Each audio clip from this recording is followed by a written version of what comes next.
Pemirsa, diskusi kembali kami lanjutkan. Pak Abdullah, ini mengenai respon dari DPR seperti apa mengenai penangkapan atau OTT hakim yang terjerat korupsi di tengah upaya pemerintah meningkatkan kesejahteraan. Apakah artinya kesejahteraan ditingkatkan ini tidak menyentuh akar masalah mengenai integritas hakim? Bagi kita Komisi 3 ini kejadian yang sangat ironis ya. Satu, ini kegagalan individu atau oknum ya. Artian sebagai perwakilan Tuhan atau tangan Tuhan harusnya punya independensi dan netralitas yang terjaga, dalam artian tidak dengan kenaikan gaji sefantastis itu harusnya menekan godaan korupsi kan. Tapi kan kebalik. Hati nurani Pak Prabowo itu kan ini terjadi setelah ada terbongkarnya Zahro Frikat, ya kan? Mafia peradilan dengan nuansa tumpuk uang segitu kan. Ini ada apa? Akhirnya dinaikkan gajinya kan. Oleh karena itu harapannya menekan godaan korupsi. Kedua, sistemnya gimana? Sistemnya pengawasan toh, pengawasan. Pengawasan itu sudah betul-betul menjaga dari korup atau tidak. Pengawasan internal, eksternal, itu yang memang harus kita fokuskan. Dalam artian ketika memang sistem ini bagus, tapi individunya serakah. Serakah itu penyakit yang nggak bisa kita deteksi. Ini sebetulnya oknum dari individu atau sebetulnya habitus ataupun kultur menurut Pak Abdullah? Kalau bicara kultur saya lebih paham Prof. Kalau saya melihat ini memang individu yang serakah, dalam artian berapapun gajinya ketika serakah itu kan nggak bisa. Bagaimanapun sistemnya ketika serakah, misalkan serakah bisa diantisipasi dengan apa? Ilmu pengetahuan. Semakin pinter, semakin tahu celah. Pengalaman misalkan, semakin berpengalaman, semakin tahu pintu masuknya. Nah itu bagaimana? Ini yang membuat celah pintu korupsi ini menjadi tidak pernah tertutup. Tadi saya bilang, individu serakah itu tidak bisa diredam dengan faktor eksternal. Karena ya itu, serakah itu ya hati, makanya nurani, iman tadi yang kata Prof. Ketika sistemnya, memang kita lihat sistemnya seperti apa, kalau kita pengawasannya belum ketat atau terlalu longgar, akan coba kita benahi kan. Sekarang kita lagi bahas reformasi polisian, kejaksaan, dan pengadilan. Nah, oleh karena itu ini momentumnya. Bagaimana celah-celah ini terjadi. Jangan cuma pengawasan itu di pasca, perannya juga harus. Mitigasi, pencegahan. Pra masuk berkas ke pengadilan itu bagaimana. Ketika berjalannya proses pengadilan itu juga harus diawasi. Baik. Putusannya juga harus diaudit. Nah, itu yang memang mungkin bisa kita terapkan untuk mempersempit gerak korupsi. Oke, baik Mas Yudi, untuk masalah OTT ini tidak hanya kemudian menjadi sorotan publik karena ini dilakukan setelah ada peningkatan kesejahteraan hakim, tapi ini kemudian yang di OTT juga adalah mulai dari ketua dan juga wakil ketua juga ikut di OTT seperti itu. Bagaimana sebagai mantan penyidik KPK melihat fenomena ini? Ya, dari pengalaman saya menangani kasus-kasus korupsi yang berkaitan dengan hakim, ya baik operasi tangkap tangan maupun penyelidikan terbuka, tidak ada kasus korupsi yang terjadi peradilan itu mainnya sendirian. Pasti bersama-sama atau dalam tanda kutip berjamaah. Mengapa? Karena kita tahu bahwa mereka punya peran masing-masing. Hakim ya mereka berada di kantor. Bahkan kalau Mbak Fitri lihat, Pak Hakim juga lihat kan dilarang bertemu dengan hakim. Ya kan, pihak perkara. Itu kan di kantor. Tetapi di luar yang ketemu panitera. Ya kan, makanya pasti pasangan ketika ada hakim tertangkap, paniteranya juga. Ya, karena panitera lah yang kemudian melakukan negosiasi mau apa. Dan ingat loh Mbak Fitri bahwa sebenarnya kan banyak kasus ya. PN Depok itu adalah salah satu PN yang menjadi favorit gitu ya sebelum pindah ke Jakarta gitu ya. Tapi di situ kan banyak sengketa-sengketa tanah. Dan memang sekali lagi mereka juga melihat bahwa nggak semua perkara bisa diduitin. Nah, itulah peran panitera di sini. Bahwa mereka diutus untuk bertemu dengan pihak berperkara, ada duitnya atau tidak. Ketika ada duitnya, bertemulah meeting of mind di antara mereka. Dan yang paling menarik adalah saat ini kan KPN, WKPN. Ya, artinya dua pucuk pimpinan ketika terlibat dalam satu masalah itu bagaimana? Padahal seharusnya kan salah satu menjadi whistleblower, itu yang pertama. Kemudian yang kedua, Artinya ada suasana kebatinan di antara mereka bahwa kita ini sama kok suka uang, kan begitu. Ada suasana, kan ada chemistry gitu. Ya, dan ini kan juga terjadi di pengadilan lain. Kita sebelumnya nggak ada efek jerak. PN Jaksel, kemudian PN Surabaya, pasti akan terjadi lagi. Dan bagi saya saat ini yang paling menarik adalah bahwa ini kan baru di putusan untuk eksekusi. Tadi jubir KPK Mas Budi sangat bagus sekali ya. Memang tidak ada perkara OTT tidak berkembang. Tentu nanti akan disisir oleh penyidik KPK mulai dari hulu sampai hilir. Akan diperiksa mulai dari PN, ya kan, PT sampai Mahkamah Agung seperti apa. Termasuk artinya arahnya seperti itu akan dilakukan oleh KPK menurut Anda. Betul, arahnya karena apa? Karena kalau kita lihat ya, PT-nya aja berani membayar 850 juta hanya untuk mendapatkan surat perintah eksekusi. Bagaimana putusan? Itu yang pertama. Kemudian yang kedua, bahwa ketika mereka melayering dalam invoice fiktif di perusahaannya. Tapi itu kan hanya dugaan kan, Pak? Ya memang kan semuanya dugaan, Prof. Gitu kan. Nanti peran KPK yang akan buktikan. Itu mungkin masuk ke PT, ke AMA itu perlu mungkin diralat. Ya itu nggak diralat, kan tadi juru bicara sudah ngomong, Prof. Ya kan akan berkembang. Ya makanya saya bilang berkembang pasti akan diperiksa kalau berkembang. Nah, kembali lagi kepada masalah bagaimana caranya KPK pun juga saya pikir juga akan melakukan audit ya terhadap keuangan perusahaan tersebut. Akan dilihat mana saja invoice-invoice yang memang fiktif, yang nggak ada hanya sebagai layering untuk kemudian menjadikannya itu sebagai uang suap, atau kemudian ada pengadaan-pengadaan fiktif seperti misalnya kasus BJB ketika iklannya ya itu sekitar 400 miliar, ternyata harganya hanya 200 miliar. Jadi saya pikir ini akan sangat menarik dan akan berkembang, dan tentu yang dilakukan sekarang adalah keberanian KPK untuk berani mengembangkan kasus ini, Mbak Fitri. Pak Budi, tanggapannya mengenai keberanian KPK untuk mengembangkan kasus ini, strategi ke depannya arah penyidikan akan seperti apa sebetulnya, Pak Budi? Ya, tentunya selaras tadi apa yang disampaikan sama Prof, Pak Abdullah dan juga Mas Yudi ya, bahwa dalam pemberantasan korupsi kami selaras antara upaya-upaya penindakan dan juga pencegahan, bahkan kami lengkapi dengan upaya pendidikan.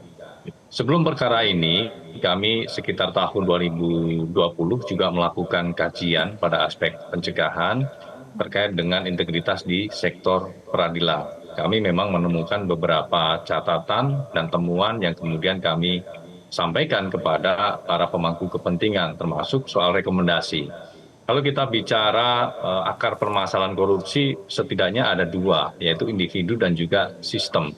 Itu yang kemudian penting untuk kemudian kita lakukan intervensi. Bicara sistem, maka KPK mendorong adanya transparansi sebuah proses dari peradilan tersebut. Jadi ada beberapa SOP, beberapa SLA yang kemudian tidak transparan. Dengan begitu publik nggak bisa melihat sebetulnya apakah ini sudah waktunya untuk dilakukan eksekusi atau belum. Nah itu yang kemudian membuka celah, membuka ruang adanya pertemuan kepentingan dari pihak swasta atau pihak BUMN di sini. Nah, yang kemudian kedua terkait dengan individu. Nah, kita penting juga bahwa ketika sistem itu sudah bagus, maka tetap dibutuhkan orang-orang di belakang sistem itu juga punya karakter integritas yang kuat. Karena kalau sistem yang bagus, tapi orangnya tidak kita barengi dengan penguatan karakter-karakter yang anti korupsi, maka tetap saja akan mencari celah untuk kemudian bisa melakukan tindak pidana korupsi. Sehingga penegakan kode etik, kemudian pengawasan tadi sebagaimana disampaikan Pak Abdullah, itu penting. Jangan hanya jangan hanya di akhir saja, tapi mulai dari awal itu harus dilakukan pengawasan. Nah, seharusnya seorang kepala atau ketua PN ini berfungsi di situ sebagai pengawas juga bagaimana proses bisnis yang berjalan di pengadilan negeri. Namun sangat disayangkan ketika ketua PN justru masuk ke dalam rantai meeting of mind dari PN Depok dengan pihak PTKD tersebut. Yang kemudian tadi Mas Yudi menegaskan bahwa setiap tindak pidana korupsi pasti tidak sendirian, ya. Ada pembagian peran. Nah, di kasus ini kita melihat ketua PN dan juga waka PN-nya meminta jurusita untuk menjadi palang pintunya. Jadi menjadi jembatan antara kepentingan PN Depok dengan kepentingan PT KD yang memang ingin segera melakukan eksekusi untuk bisa dimanfaatkan dari lahan-lahan tersebut. Begitu kira-kira Mbak Fitri. Oke, baik Pak Abdullah, ini juga mengenai pengawasan kembali. Bagaimana kemudian Komisi 3 melihat peran KY, peran MA untuk pengawasan sehingga kemudian kasus seperti ini seharusnya tidak terjadi misalnya?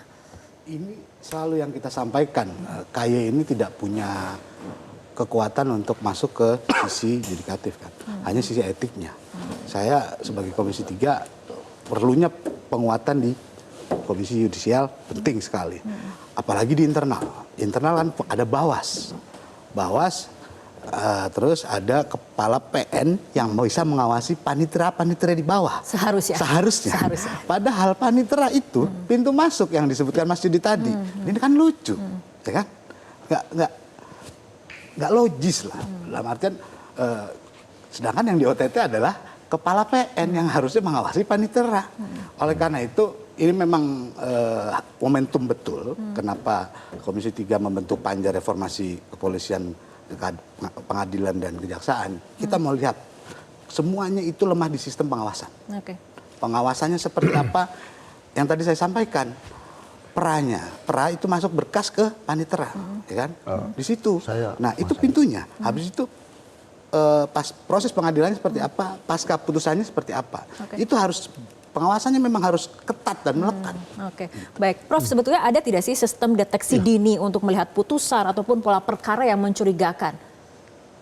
Ya, itu sebenarnya pertama saya katakan dulu ya, sistem pengawasan dan pembinaan secara internal di Mahkamah Agung itu berdasarkan peraturan Mahkamah Agung nomor 8 tahun 2016 itu sudah ada secara berjenjang ya.